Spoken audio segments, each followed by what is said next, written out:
कार्य पत्रक 44 देखो, कक्षा 6-7 गद्यांश व पद्यांश को पढ़कर समझ के साथ उत्तर दे पाएंगे। तो पहले ये गद्यांश देखो, मेरे साथ साथ मन ही मन में पढ़ना। मानव जीवन के लिए जिस प्रकार भोजन, नींद, श्वास लेना आवश्यक है, उसी प्रकार जीवन को स्वस्थ और सुंदर और सक्रिय रखने के लिए मनोरंजन भी आवश्यक है। मनोरंजन का स्तर कुछ भी हो सकता है। मनोरंजन स्वस्थ और सौंदर्य बोध के विकास के लिए अत्यंत आवश्यक होता है। इससे बौद्धिक और मानसिक विकास होता है। जिस ढंग से यानी जिस तरह से पका हुआ भोजन व स्वस्थ वातावरण शरीर को स्वस्थ रखता है, उसी प्रकार मनोरंजन के अच्छे साधन मन और मस्तिष्क का उचित विकास करते हैं। जैसे नाटक, सिनेमा, घूमना, खेलना, ये सारे मनोरंजन के अच्छे साधन हैं। अब देखो पहला प्रश्न, मानव जीवन के लिए आवश्यक है भोजन, नींद, श्वास, बिल्कुल, और मनोरंजन यानी दोनों ही। तीसरा करो इसका, ठीक है। अब दूसरा प्रश्न देखो, मनोरंजन विकास करता है मन का, मस्तिष्क का, दोनों का? दोनों का। इस गद्यांश को उचित शीर्षक दीजिए। मनोरंजन। क्या लिखोगे? जिसका जिक्र होता है ना मूल रूप से, वही शीर्षक रखा जाता है। इस पूरे पद में किसका जिक्र हो रहा था बताओ? हाँ, तो मनोरंजन इसका शीर्षक निकल गया। शीर्षक मतलब नाम। इसको अगर छोटी सी कहानी माने तो इस कहानी का क्या नाम रखेंगे? हाँ। अब आगे देखो, मनोरंजन के साधन कौन कौन से हैं? ये नीचे वाला लाइन है ना, नाटक, सिनेमा, घूमना, ये वाले लिख लो। नाटक, कोमा लगाए लिखो, सिनेमा, अल्पविराम कोमा ना, घूमना, खेलना। पढ़ना भी मनोरंजन होता है क्या बेटा? हाँ बिल्कुल, कईयों को पढ़ाई में ही आनंद आता है। जैसे ही खाली टाइम होता है ना, पढ़ते रहते हैं वो। जैसे ही खाली टाइम होता है तो हाँ, पढ़ाई को मनोरंजन बना लेना चाहिए। क्या? पढ़ाई को, है ना। अब पांचवा देखो, अच्छे स्वास्थ्य के लिए मनोरंजन के अलावा और क्या क्या चीज़ें आवश्यक होती है? एक तो मनोरंजन जरूरी है ना। एक खेलना कूदना, भोजन भी ढंग का होना चाहिए ना। अच्छा भोजन तो अच्छा स्वास्थ्य बना रहेगा। अच्छा भोजन, अच्छी नींद, ये सारी चीज़ें क्या है? स्वास्थ्य के लिए आवश्यक है। स्वास्थ्य के लिए क्या है? कई बच्चे मैंने देखे हैं फ़ोन पर लगे रहते हैं, देर रात तक सोते नहीं है, तो उनका स्वास्थ्य धीरे धीरे खराब होने लगता है, याददाश्त कमज़ोर होने लगती है। प्रश्न 6 देखो, क्या अच्छे स्वास्थ्य के लिए व्यायाम जरूरी है? हाँ जरूरी है, व्यायाम तो बहुत ज़रूरी है। लिखो हाँ। हाँ लगाकर आगे अल्पविराम कोमा लगाओ और आगे लिख दो हाँ।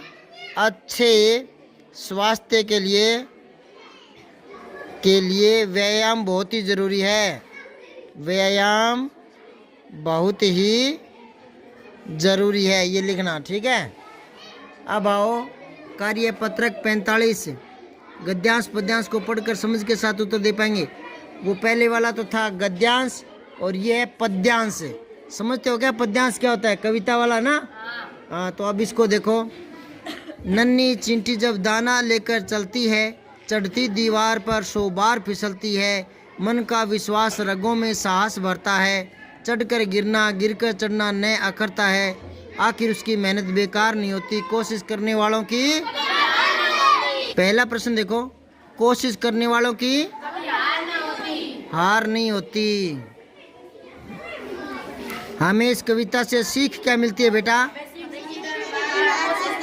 हमें चिंटी की तरह बार बार कोशिश करनी चाहिए। नन्ही चिंटी होती है ना, दीवारों पर चढ़ती है दाना लेकर, अपने वजन से कोई 10 गुना ज़्यादा वजन का अनाज का टुकड़ा लेकर चढ़ जाती है वो दीवार पर, देखा कभी? और उसमें खुद में वजन होता ही नहीं चिंटी में, फूंक मारो तो 3 किलोमीटर दूर जाती है, नहीं समझे? लेकिन वो अपने से ज़्यादा वजन का दाना लेकर दीवार पर चढ़ जाती है, लगातार कोशिश करती है। तो आपको भी कोशिश करनी चाहिए, काम सारे हो जाते हैं, कोशिश करने से काम। तीसरा प्रश्न है, उपयुक्त पद्यांश को उचित शीर्षक क्या लिखोगे? नन्ही चींटी की बात नहीं हो रही बेटा, वो तो एक उदाहरण दिया है नन्ही चींटी का। तो आप लिखो कोशिश करने वालों की हार नहीं होती। क्या लिखोगे? हाँ, कोशिश करने वालों की हार नहीं होती। शीर्षक वैसे तो छोटा होता है, लेकिन क्या है कि कविताओं में बार बार वो पंक्ति दोहराई जाती है ना, और उसी पर वो कविता लिखी जाती है, तो वो शीर्षक बन जाता है। अगला देखो, चिंटी के मन में साहस कब बढ़ जाता है? जब वो बार बार फिसलती है। तो जब वह बार बार फिसलती है, दीवार पर चढ़ती है, दुगने वजन का दाना लेकर चलती है और फिसल जाती है, तो फिर वो क्या है, निराश होती है या उसका साहस बढ़ता है? बढ़ता है। और हम क्या करते हैं, कोई काम करते हैं, एक दो बार करते हैं, नहीं होता तो छोड़ देते हैं। नहीं, छोड़ना नहीं चाहिए, लगे रहना चाहिए, वो काम एक दिन पूरा हो जाता है। फिर अगला है, चिंटी की मेहनत कब बेकार नहीं होती? जब वह बार बार कोशिश करती है। जब वह बार बार कोशिश करती है।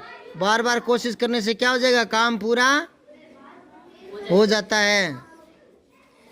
फिर है प्रश्न 6, उपयुक्त पंक्तियों में निहित भाव को स्पष्ट करो। क्या कहना चाह रहा है ये? इस कविता में जो भाव है ना, क्या कहा जा रहा है, उसको यहाँ लिखना है। ये तो पद्य की पंक्ति है, आपको गद्य की लाइन बनानी है। तो कैसे बनाओगे? लिखो, कवि कहना चाहते हैं कि, छोटी की आएगा, कवि कहना चाहते हैं कि, लिख रहे क्या मेरे साथ साथ हैं? कवि कहना चाहते हैं कि व्यक्ति को चिंटी से शिक्षा लेनी चाहिए। शिक्षा लेनी चाहिए। कवि कहना चाहते हैं कि व्यक्ति को चींटी से शिक्षा लेनी चाहिए। व्यक्ति को चींटी से शिक्षा लेनी चाहिए। नन्ही चींटी बार बार फिसल कर भी आखिर दीवार पर चढ़ ही जाती है।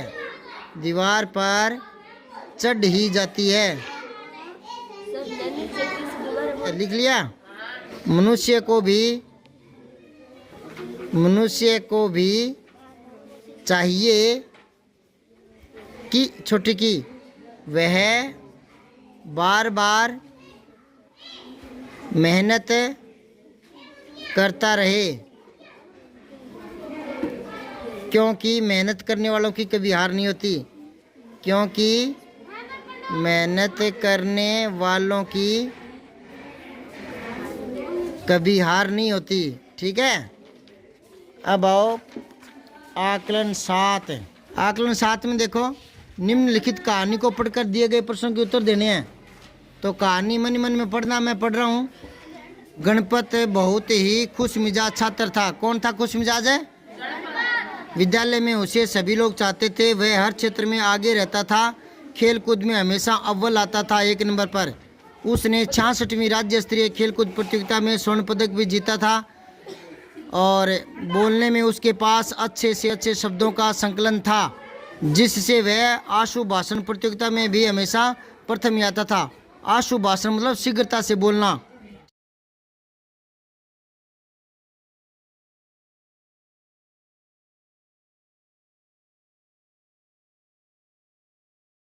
ठीक है, किसी बिंदु पर उसकी बुद्धिमत्ता के कारण उसे कक्षा नायक बना दिया था, मॉनिटर।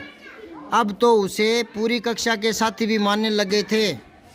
उसका मित्र सुनील कहता है, हमें खुश रहना चाहिए, जिससे हम सब कुछ जो पाना चाहते हैं वो पा सकें, गणपत की तरह। ये किसने कहा था? सुनील ने। अब पहला प्रश्न देखो, खुश मिजाज का अर्थ क्या है? प्रसन्नचित्त। ठीक है, फिर है मित्र का सही समानार्थी शब्द क्या है? मित्र का सखा। फिर है आशु भाषण पद में विशेषण क्या है? आशु। फिर है गणपत की विशेषताएं क्या है? गणपत कैसा था? खुश मिजाज और बुद्धिमान। तीसरा। फिर है इस कहानी में आए संज्ञा और सर्वनाम शब्द लिखने हैं। पहले तो संज्ञा शब्द देख लो, ऊपर से लगो। एक तो गणपत संज्ञा है, ठीक है, एक छात्र, मिजाज भी है,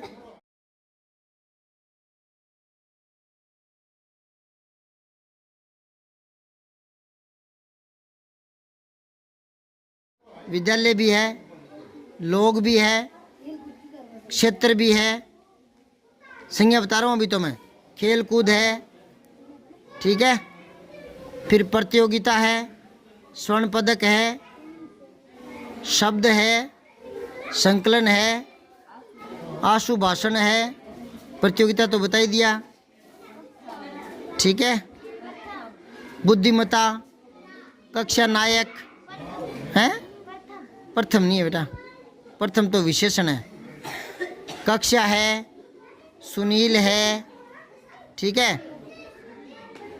गणपत है, ये तो बता ही दिया। अब आपको ये जो अंडरलाइन किए ना वो संज्ञा में लिख लेने आगे कोमा लगा कर। अब सर्वनाम छांटने हैं तो आप आओ उसे, ठीक है, उसके बाद वह, उसके बाद सर्वनाम देख लो और उसके, फिर आगे लिखो वह, दोबारा आ गया, दोबारा मत लिखना, ठीक है, फिर प्रथम नहीं है, प्रथम विशेषण है, और फिर है उसे और उसकी, आ गया वो कम कर देना, ठीक है, तो ये आपको सर्वनाम लिखना, ये आ गया उसका, ठीक है, ठीक है, एक ये आ गया जो, ये संबंध बोधक है, ठीक है।